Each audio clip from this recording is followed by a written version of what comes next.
If you have been waiting to get your hands on some Ag Chicks merch, now is the time to do so. All of the Ag Chicks merch will be on sale on the website if you use code AGCHICKS at checkout. All of the Ag Chicks merch, meaning hats and t-shirts and stickers, will be on sale to help you prep for the holidays and make sure that everyone has some Ag Chicks merch going into the new year. Longtime horse girl Rachel Briggs has had a passion for animals from a young age. Although she was not born into the ag industry, she was able to get plugged into a 4-H club at 9 years old, where she cultivated her passion for horses. Rachel competed in horse judging, hippology, and horse bull contests throughout her youth and showed all around on different horses she was able to lease or catch ride. During college, she used her acquired riding skills to become a rider at Dolly Parton's Stampede, where she met her husband Jordan. Nowadays, Rachel works as a territory manager for an animal health distribution company. In her spare time, she is bringing along her own young horse and showing him at ranch horse shows, helping her husband run their side hustle, Southeastern Cowboy Network, and building their little farm from scratch in beautiful East Tennessee. Please help me welcome Rachel to Ag Chicks Podcast. Hey y'all, this is Allie Spears, your host of the Ag Chicks Podcast, where I cultivate connections with the women who are helping feed the world.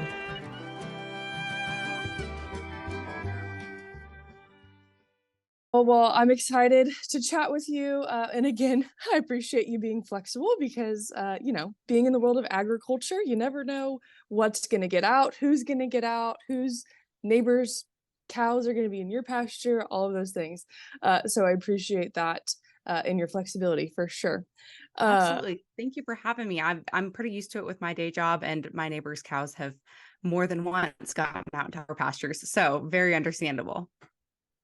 And sometimes you're like, oh, it's just a quick thing, we can move them in, and then that's never the case. If you've got No. something going on, there's no doubt somebody's getting out for sure. Oh yeah, always. But I'm excited to chat with you and learn a little bit more about you and kind of share with the listeners who you are and what you've got going on. So why don't we start from the beginning, if you're good with that? Tell me a little bit about where you are from and kind of like growing up side of your journey. Sure. Yeah, I'm actually from Northwestern Virginia in the beautiful Shenandoah Valley area. I grew up in a small town called Front Royal, and I did not grow up in an ag family at all. I met a friend at a church camp at 8 years old, and she had horses, and I started going over to her house and riding her horses with her, and I was like, this is it. I've always had a love for animals. If you asked me what I wanted to be growing up, I almost always said a veterinarian. But it's funny how that path and how that's always been in my blood, that I've always been an animal lover. But yeah, so I started riding horses with her, joined the same 4-H club as her, got really ingrained in 4-H in every sense of the word. We didn't have FFA in my county in my school system, so that wasn't even an option for me. So in Virginia, I know 4-H isn't the same in every state and it functions a little bit differently. I didn't learn that till I moved to Tennessee, where I live now. But it's purely extracurricular in Virginia. And so I joined a horse club, and I did knowledge contests. I did all of the judging, all of the hippology, all of that fun stuff. And I actually was on the Virginia State team for that. And then I also was able to lease horses growing up. So my parents were not horse people. They didn't necessarily want to take the risk of buying a horse and not knowing all of the things because, horses, they're a little complicated. But they did give me to be able to ride some incredible animals with really fantastic female leader mentors that have really shaped my life to what it is today. Awesome. I love that. I love listening and like getting to meet people who don't necessarily have like a traditional ag background, just because I think your story and journey into agriculture, right, is just so unique. So that's awesome. And also, as a common thread has been through lots of guests on Ag Chicks, is it started with a horse, right? Oh yeah, it's instant. I mean, once you touch that animal, you're like, nope, it's over. Yep, It's a very fully. habit that I'm not going to be able to break. Yes, for sure, for sure. Yeah, no, fully invested. Even like I would not consider myself to be like a horse person, but I mean, definitely had a horse worked in there. For sure, multiple actually. Because I feel like once you get involved in that, then it's like the gateway drug, if you will, Oh, to for kind of the sure. rest Oh of my the gosh. And world. it opens your eyes to all things ag. And then you're like, whoa, these are in some important issues that matter to us and matter to ultimately our horses and our food system. So yeah, I'm definitely that classic case of like the horse started it all, but now I'm like an advocate for all of these things because I'm like, no, it's important. So anyway. Yes. Yes, for sure. Okay, so grew up in Virginia, and then how did you get to Tennessee? Was that school or job or husband? Like, how did that happen? Yeah, so all that kind of happened all at the same time. I got accepted to University of Tennessee, and I did not want to go to Virginia Tech just because like everyone I knew from high school was going to Virginia Tech, including my brother. I was like, I'm going to do something different, and I really loved the idea of like a big SEC football team school, and I really loved that about going to Tennessee. So I went to University of Tennessee, and I got 2 degrees, one in marketing, one in economics. And then I also simultaneously got a job at Dolly Parton's Stampede, which is a horseback riding dinner show that is in about an hour away from campus. So I did that simultaneously because I had to pay my way through college. So I had to figure out a job, and I wasn't going to do most of the time. I had found jobs riding horses when I couldn't pay to ride horses. So found a way to ride horses through that show, and I actually met my husband through that dinner show. So he was also a rider there. There was a common interest as well. So yeah, I did all of those things simultaneously. Okay, how cool, first of all. Did you get to meet Dolly? Please tell me yes. Yes. Yeah. So she actually used to come and take pictures with all of the staff. So I have pictures with her. We are the only cast that actually got to perform an entire show for her and her whole family. So that was super wild, very, very fun.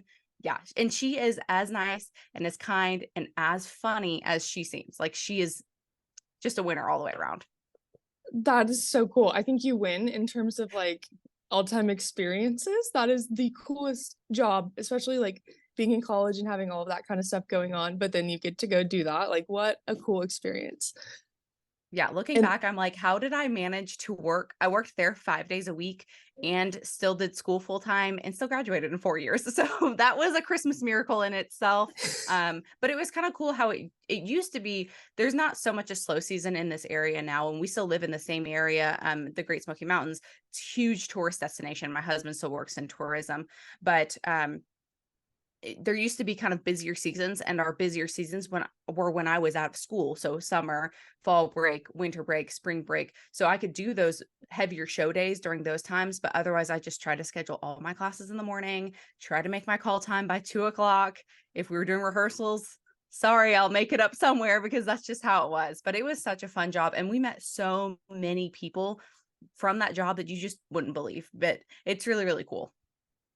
yeah, I was gonna say, I'm sure you guys met incredible people from like probably all over the world. Oh yeah. Oh Uh, yeah.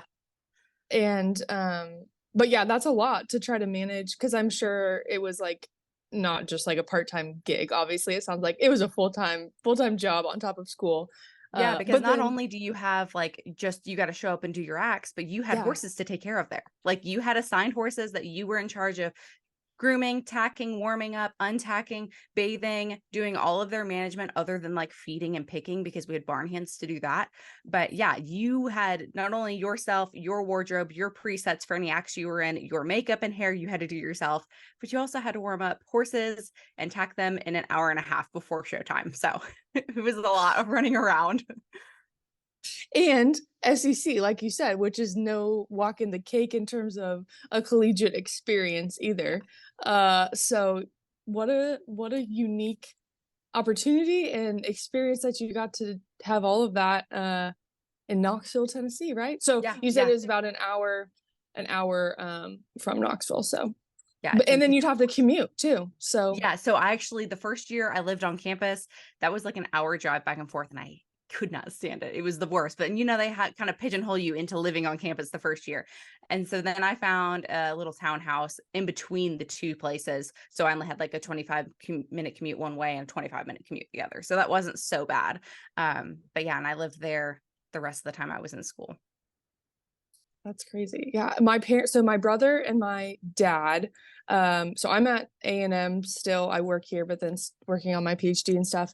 And so my dad or brother did not go to A&M, but they have become super fans just by my connection. And so they actually went to the Tennessee game this year, and they were like you have got to come to Knoxville the next time they play there. Like, Yes, it is come the please. We'll go out coolest together. town. It's such an Yes. experience. It is such a cool little town. The food is phenomenal here. It's like a little southern oasis, but it's still so unique in its area and its geography. And we also have a lot of cattle and a lot of like Western lifestyle influence here, believe it or not. So that's a really big passion of Jordan and I's, my husband and I's. And that's really kind of why we started Southeastern Cowboy Network, was to put a highlight on that and to grow it and preserve it. Right. And I want to talk about Southeastern Cowboy Network because I know that's a big part of kind of what you guys are doing. And I guess it could be determined or could be called a side hustle, even though I'm sure it takes off way more of your time than a small amount. But Yeah. tell us a little bit about kind of what that is and like why did you guys start that? Yeah. So what we have, our goal with Southeastern Cowboy Network is it's purely a passion project. It's not like something we truly make money off of, but it's something that we really enjoy and keeps us a part of the rodeo and Western lifestyle space, because our jobs aren't necessarily that. I work in animal health, so it does keep me kind of in there in some sorts of ways, and I work with I directly work with veterinarians every day. And Jordan works for a tourist attraction that's kind of like a cowboy theme park. So that's kind of nice. He used to work for Stampede as well, obviously. So our passions always lie kind of in the Western space. I grew up showing horses. Jordan grew up rodeoing. So it was something a big passion of ours. And really the heart of it was Jordan's always coming up with ideas. And this idea was something that we felt there was a need in the market because we weren't seeing it. So basically around 2020, Jordan came to me. We had left the show at that point. Jordan was still working in sales at Stampede, and I was working at my not dream job. First job out of college. I'm really candid about that. That was not my dream job, but I learned a whole lot from it. So we were kind of outside of the ag space, outside of the horse space or being involved. We didn't own horses at the time. So we found that since we worked in the show, we had all of our evenings and weekends given back to us. So we were like, we should start going to rodeos and things locally in the area, start supporting people and being a part of that. Well, we would see things after they happened on Facebook. Like we didn't see any good Mm. advertising unless it was like a sign on a street corner ahead of time. And we were like, we both work in marketing and sales. Like maybe we could help. Like maybe we can help promote and advertise these events, because we would have been a paying customer to sit our butt in the seat, and they're missing out on the opportunity. We're people that's seeking it out, let alone anyone who's not necessarily seeking it out. So Right. Jordan kind of came to me with the idea of like, what if we built an audience and a platform of one-stop shop of, hey, here's all the events going on in the Southeast, this weekend. And I was like, that's a fantastic idea. Let's do it. So we built a Facebook page, we built an Instagram page, and we just kind of got to work on getting to know stock contractors. Cause that's the other thing about the Southeast is it's not like your PRCA rodeos where you have committees that put on the rodeos. Here, it's more so like stock contractors put on the rodeos at different locations. So it's a little Mm. bit just different how it functions. And these stock contractors don't necessarily love Facebook or don't necessarily have the time to sit down and make an Instagram post. So we kind of wanted to partner with them and say, hey, let us help you do that end of things, and send us your flyers. If you need a flyer made, let us know. We can even do that. But what can we do to help advertise, to promote this sport and help it grow?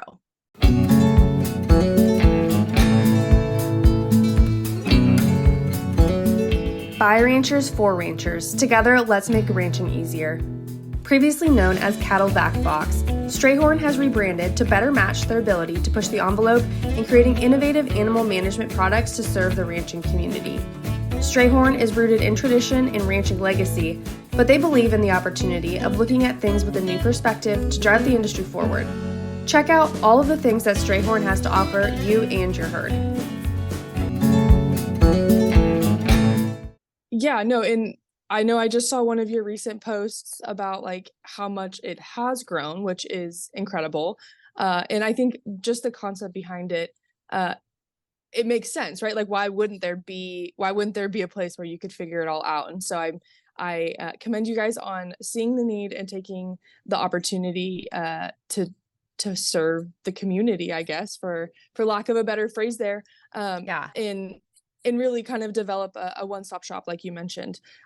So I guess my next question would be, what has been something that you guys like were not expecting to come out of it, or like a challenge you guys maybe didn't foresee when you started it? How much need there actually was. I mean, to be Yeah. honest, like it happened right before COVID. Jordan got laid off, so he had a ton of time to dedicate all of his time to Southeastern Cowboy Network, which was really cool because we got to play with the algorithms and kind of figure out what worked for us, what didn't, what built an audience, what retained an audience, what did they want to see. So there was a lot of that kind of playing the game. And then just how much need there was. We worked with the cutting horse industry pretty extensively through 2020, 2021, because they wanted like live streaming for their shows. And Mm. that's not necessarily where our passion lies. We love cutters, we love that industry, but that wasn't something that we really expected. But there was a huge need for it. We were being asked to go to like week-long 10-day shows, and we're like, we work full-time. We can't do that. We Yeah. would love to help you, but we can't do that. So I didn't realize how much need there would be. That, and then the people that have embraced us outside of our region. I cannot believe how many people west of the Mississippi are like, nope, we see it, we love it, you keep doing it, and they promote us and they love us. And it's just been really incredible to see the tight-knit community that has been woven, no matter if they're in the Southeast or not. So it's been really, really unique. Yeah. And so let's say this is again me just asking a question just to understand this a little bit better. But let's say, I have a rodeo and I contact you in order to promote it. So is that like, is it ad services kind of that you're providing? And or like the whole kind of media situation? So it really depends. We are kind of tailor it to what everyone needs. We will share flyers and promote flyers for like our weekly stuff.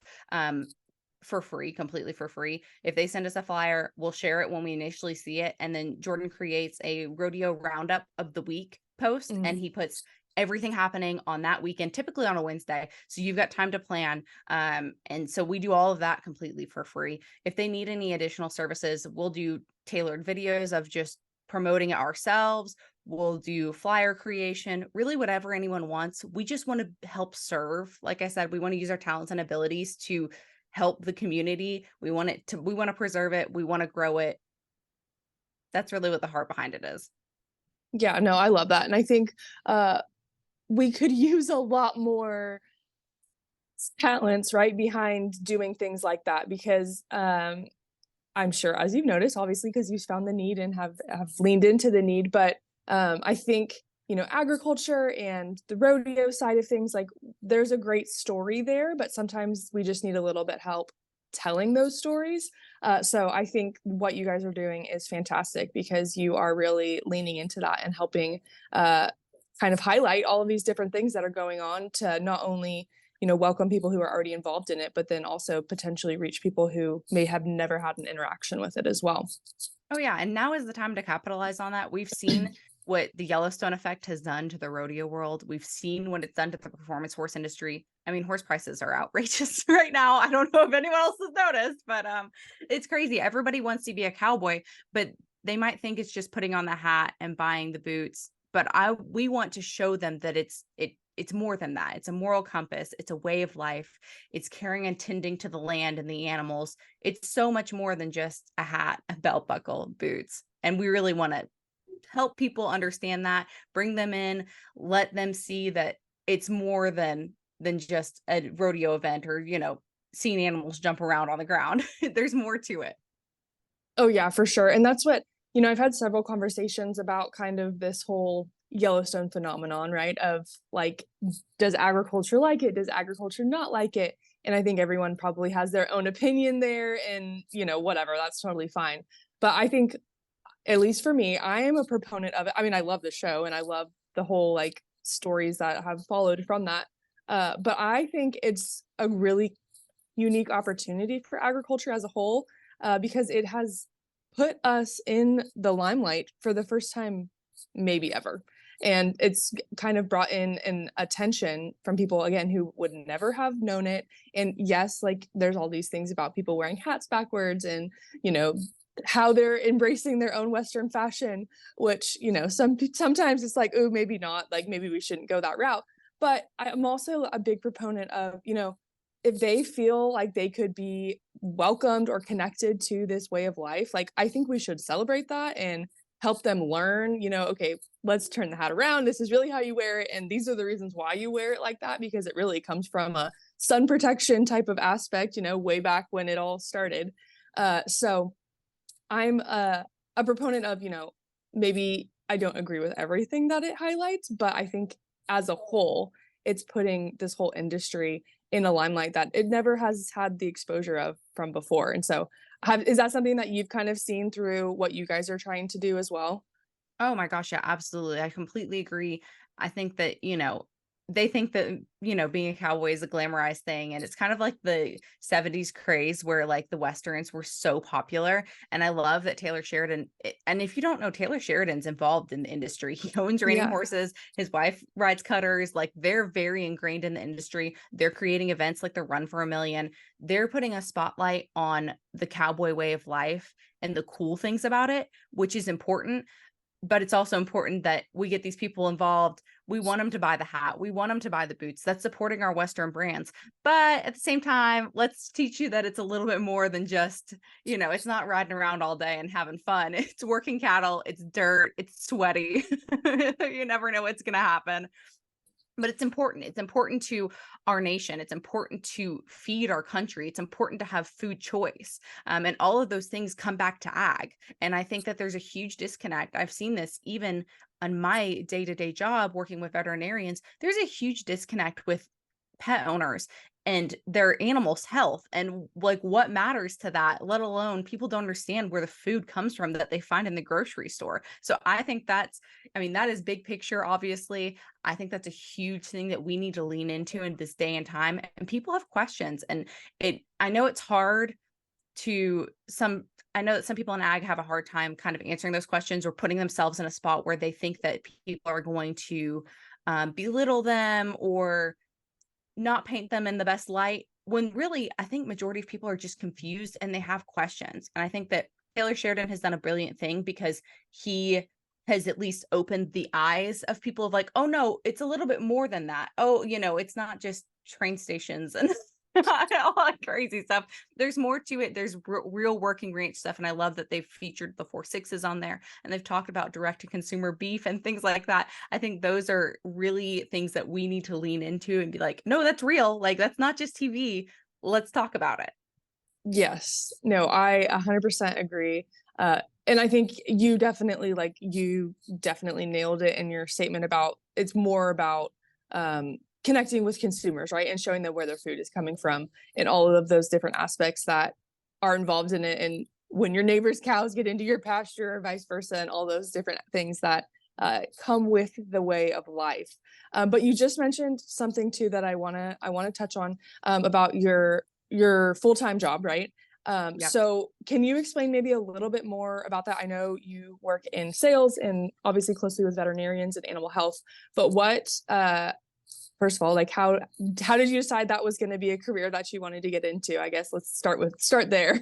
Yeah, absolutely. So it's funny. I went into school originally to be a pharmacist. I decided I didn't want to be an equine veterinarian because I didn't want it to be my job. I wanted to have horses at the end of the day, and I didn't want to make other people's horses my job. So I decided that going into school, I got accepted into UT's pre-pharmacy program. So basically it's like what they call a 3-in-1. So you do 3 years of undergrad and your 4th year of undergrad is your first year of pharmacy school, as long as you Okay. pass your PCAT and you pass your interview. And I was like, this is great. I had catch rode for a lady and leased a horse from a lady that was a pharmacist. And I was like, you know what? I'm intelligent. She can afford horses. I can do that. And so I got into school and I got into OChem honors. And I was like, very quickly, wait a second, do I want to do this? Is this what I want to do? And I very quickly pivoted and said no. And I had a 4-H friend that was working for Baron Ingelheim on their cattle team at the time. And I reached out to her and I was like, Melissa, how do I do this, but for horses? Like, how did you do this? How do I get a job? I want to do this. And the animal health space, I will not lie, is very hard to get into. I applied everywhere coming out of school. From February to April, I applied every single day, hundreds of places. I even applied at AQHA. I applied at different horse show associations, and I hardly heard back from anyone. The only thing that I heard back from people were that I needed sales experience, Hmm. needed business sales experience. And it's a very frustrating thing to hear coming into school, and you're like, well, if no one will give me the opportunity for experience, how am I going to get the experience? Yeah. So anyway, one of my professors had met my first sales manager one time out in Knoxville, and he offered a job opportunity to present to the class. And I was the only one that followed up on it. And it was for a packaging company, but it was business to business sales. So my full intention was to go there like 3 to 5 years, get my experience, and then go back into the industry. Well, I worked there for about 4, and I learned so much from them. They took care of me. I was not looking when my job fell into my lap, but it's funny how it all works out, and timing is just a beautiful thing. And you see things hindsight 2020, and you're like, wow, I didn't see the dots connecting at the time. But anyway, it was almost 2 years ago, actually. Exactly. It was around Thanksgiving. Melissa, the same 4-H friend, she now works in the same company as me, MWI Animal Health. She works in a same region, just a different territory, the territory where Okay. we both grew up living. And she reached out to me and she was like, hey, do you like your job? I was like, I mean, yeah, what, I don't have a problem with it. It's not my dream job, but they're providing for me. I'm learning things. I didn't hate it. And she was like, well, do you want a job in animal health still? And I was like, yeah, what do I need to do? And she was like, you need to apply today because the territory where you live is open. And so I did. And she wrote me a recommendation. I was one of the last candidates coming in, and they ended up going with me, which I was very, very excited about. And I have loved my job. So just to break it down so people understand a little bit about the pharmaceutical world, you have your manufacturers, you have your Merck, your Zoetis, your Boehringer Ingelheim. Then you have distributors, and I work for a distribution company. So Okay. basically anything and everything a veterinary office or clinic needs to run, we sell them all of those things, and we ship it overnight. So whether it's equipment, x-ray, vaccines, any kind of pharmaceuticals, syringes, needles, all of it, we provide all of it to them. So that's what happens. We also ship direct to producers and things like that too, whether it's a large animal or not. So I work on the companion health, animal health side, but we also have Oh, livestock reps. We have, yeah. So it's wild. We have hogs. We own microtechnology. So it's a really cool company. And their heart is 100% animal health. So I love it. I really enjoy my job. Like I said, I have a territory where I have about 150 veterinarians that I see every month. And it's always something new. It's really, really fun because I never know what I'm going to walk into. Sometimes I'm meeting over spays and neuters. Sometimes I'm just meeting with office people. You just never know what's going to be going on in a clinic every day. So it's been a fun learning curve for me because all of my experience was equine prior to this, and companion animals just a little bit different. yeah, just slightly, I'm sure. Yeah. Uh, but I think what you said in terms of like the whole frustration of, you wanting to get into animal health, it being so competitive and like just a very hard industry to get into. I know that's definitely something that I have seen with some of our students in poultry science who are like, hey, I want to do sales. And we're like, okay, great. Well, you need to be open to doing something else first, probably, because it is so Right. difficult to get into. Right. But I think I mean, it makes sense, right, to need experience to be in sales, but it's also kind of a frustration too, to be like, how do I get experience if no one will give me experience? And so I think that's something that a lot of people struggle with, right? Is like, how do I get my foot in the door when I don't know how to get my foot in the door because no one will let me get my foot in the door?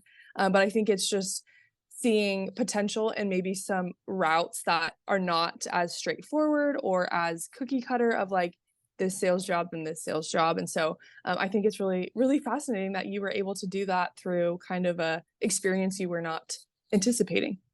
Yeah, no doubt. I mean, I lived that fully. It was so frustrating for me at the time. And I did my best to just lean into the situation and what I call being a good sponge and soaking up the good stuff and take it, just working hard. Like that is what has done more for me in both industries. I mean, worked in a commodity essentially industry before being in packaging. So Mhm. that was actually really educational for me. But two, um, moving over to the animal health side, working my butt off has done more for me than anything else in this world showing up every single day, whether I feel good about it or not.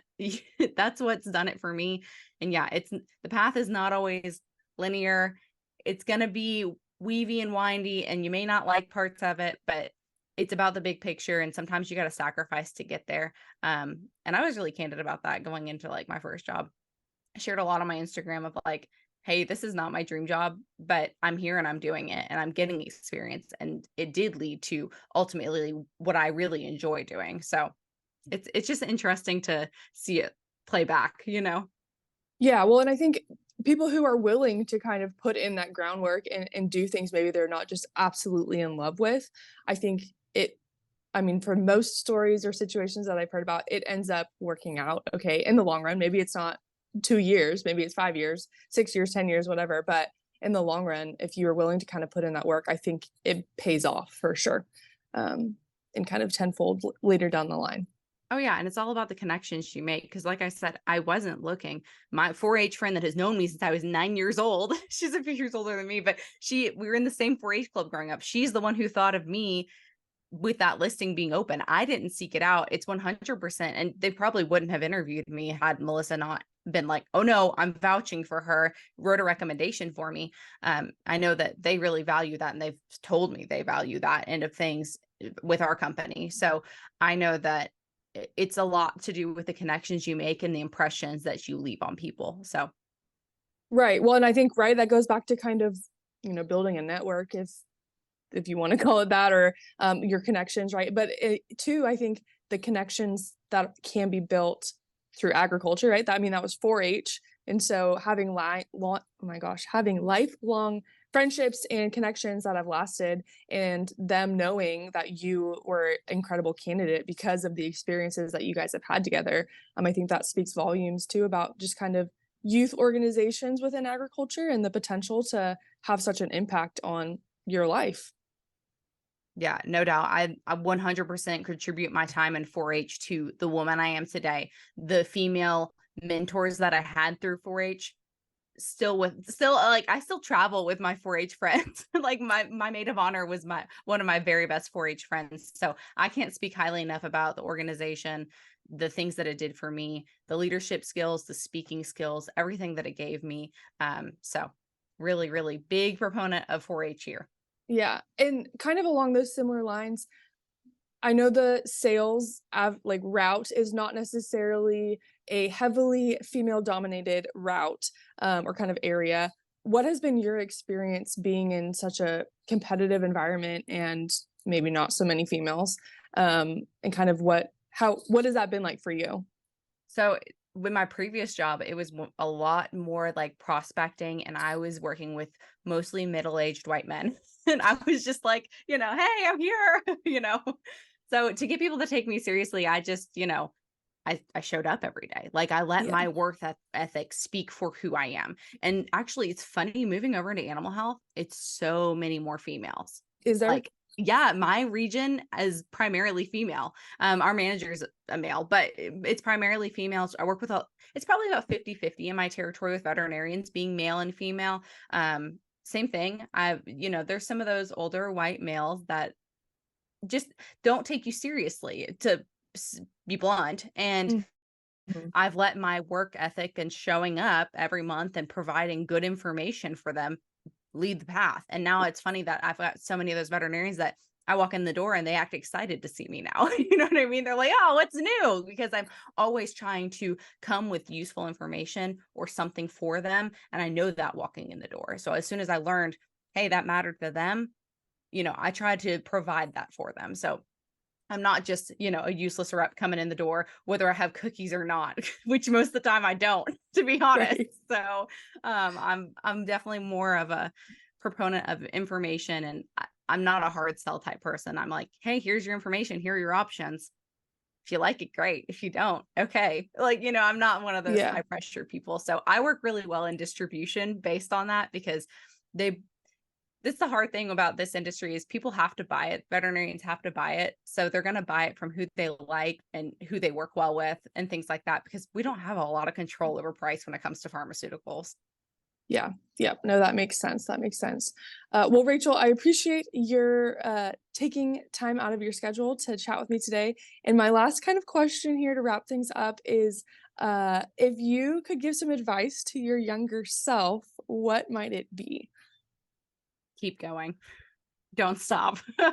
I mean, it's funny. Like I said, I look back at things I did now and I'm like, how did I do that? I don't Yeah. know how I worked full time in a dinner show and went to school full time. And I did take some summer classes to make sure I graduated on time, but I would just tell her, keep going, keep chasing your dreams. It's going to happen.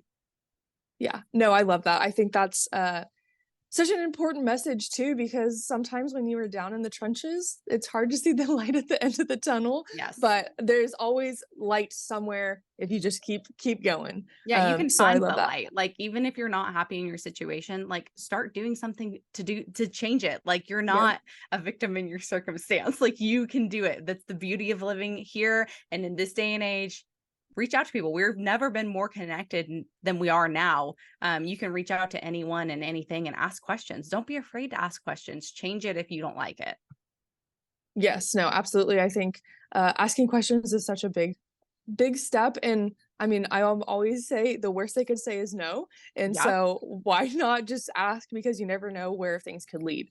Well, thank you again, Rachel. And if somebody is wanting to connect with you or any of the kind of things that you're involved in, what is a good way for them to do so? Yeah, Instagram's probably the place I am the most. My Instagram handle is ranchy.rachel, just because we like to keep it ranchy around here. I show ranch horses now. So anyway, and then Southeastern Cowboy Network on Facebook and Instagram. So there's always entertaining things on there, plus rodeos happening. Awesome. Well, again, thank you, Rachel. And I can't wait to continue to watch everything kind of grow and take off for y'all. It's been fun to do so thus far. Yeah, thanks, Allie. I appreciate it. Thanks so much for tuning into this episode of Ag Chicks. Don't forget to follow along on social media at Ag Chicks for more agricultural related content, and also be sure to check out your favorite podcast gear from www.agchicks.net. We'll see you next time.